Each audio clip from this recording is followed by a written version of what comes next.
Hi, I'm Casey Droege. My friend Janine taught me a really great trick yesterday, and I wanted to try it with you guys.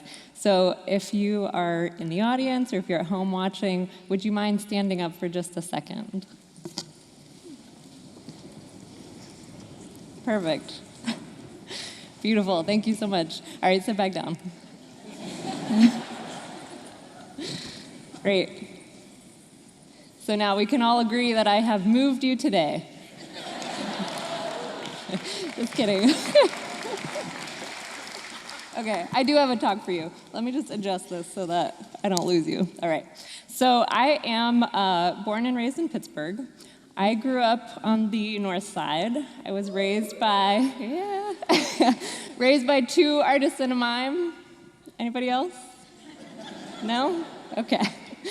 All of my parents, my mom, my dad, my stepdad, were all serious hustlers and entrepreneurs. They were constantly selling their work, they were being paid to perform, but they were also supplementing with things like teaching, insurance sales, chimney sweeping, you name it, they did it. And what this meant was that on a regular basis, daily, we were interacting with a really wide variety of people. And this could be from our neighbors in a super working class neighborhood, to the wealthy patrons commissioning portraits, to other artists, to my school friends, etc. And we were not only interacting with all these people, but we were often interacting with them in ways that were a little outside of their norm. For instance, we would barter a lot for goods and services that we needed. I would say that my mom is particularly good at this, and I know you're out there, Mom, so proud moment. If I needed a tooth filled, if we needed a place to live, if she wanted to take us to Europe, she would pull out her paintbrushes and she would start negotiating. And time after time, I saw the power of her cultural currency and her ability to connect with people, not only get us through life, but actually take us on a really interesting pathway. The structure of our lives was very different than a lot of people. So I was sort of obsessed with this idea of normalcy as a kid and really confused by it. But I eventually started to appreciate my upbringing, and as a teenager, I even experimented with some of the skills that I think my parents gave me. Maintaining my own sort of social structures and economic structures with lots of different friend groups. I started my own business, made pants for people, you know, very exciting. And then I went on to college and I continued to study and create structures while studying textiles in art school. Knitting, weaving, sewing, all methods of taking a small repetitive action and building towards something larger. So I saw a few ladies knitting. Are you guys still? Yeah, hey. Some knitters over here, they understand what I'm talking about. I spent a lot of years taking these skills and building these textile structures and installations that would force people to interact with each other. And now, over a decade later, I still make work, but now I make events and experiences that also force people to interact with each other. When I look at my classmates from art school, from grad school, these folks a lot of them have gone on to careers in the arts, the things that you would expect, like illustrators, curators, waiters, writers. And then other people went on to less expected careers, like there was a police officer, an accountant. But when I look at their lives, and I look at all of the lives of my friends and family in and out of the arts, I see one thing in common, which is that the routines of our lives have really been taken over by obligations. So, you know, we all get up, we go to work, we have to do the laundry, we have to get the groceries, we interact with family, we interact with friends, but we have little time for adventure, and we have really little time to try something new.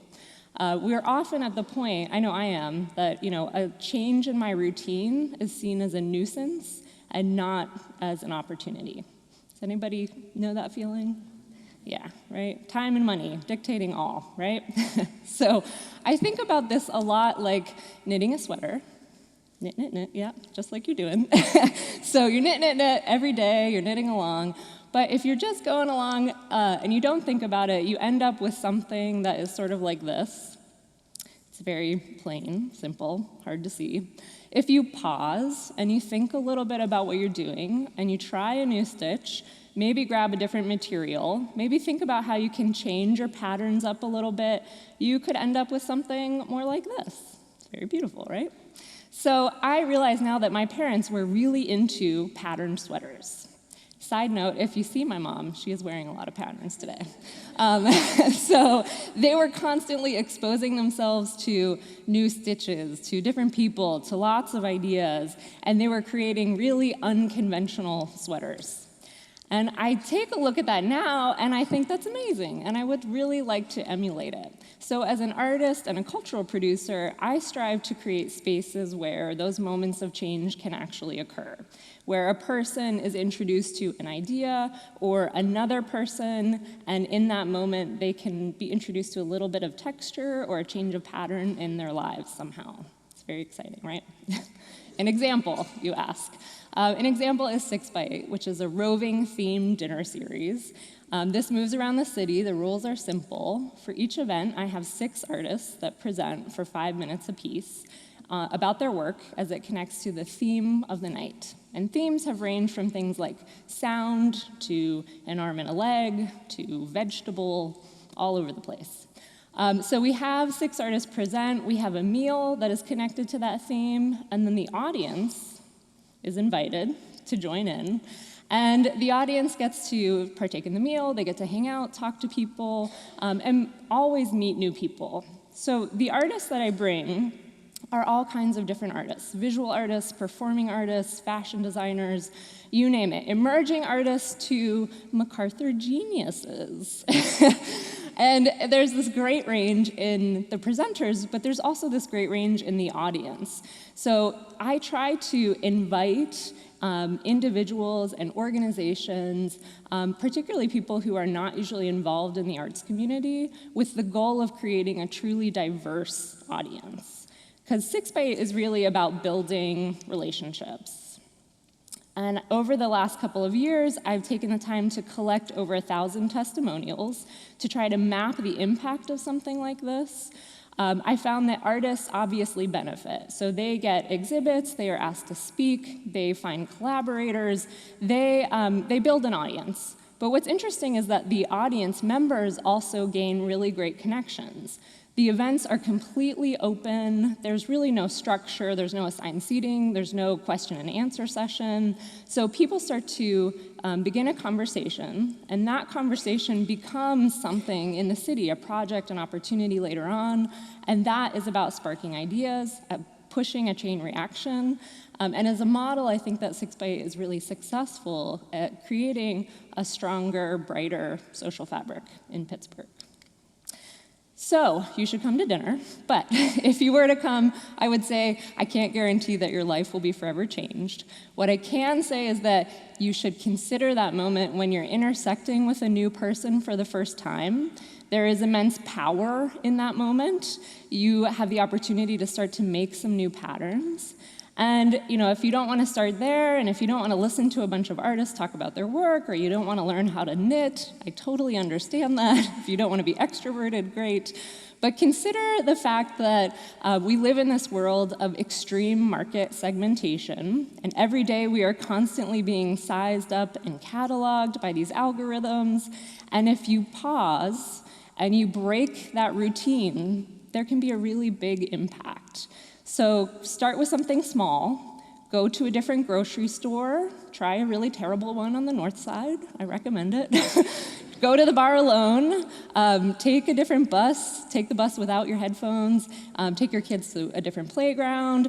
All of these little small changes are, however brief, attempts at trying a new stitch. They're attempts at breaking your routine, which can lead to excitement.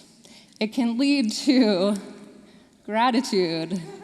It can lead to a newfound love for life.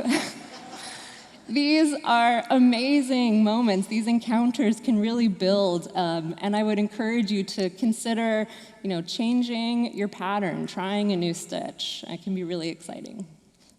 Thank you.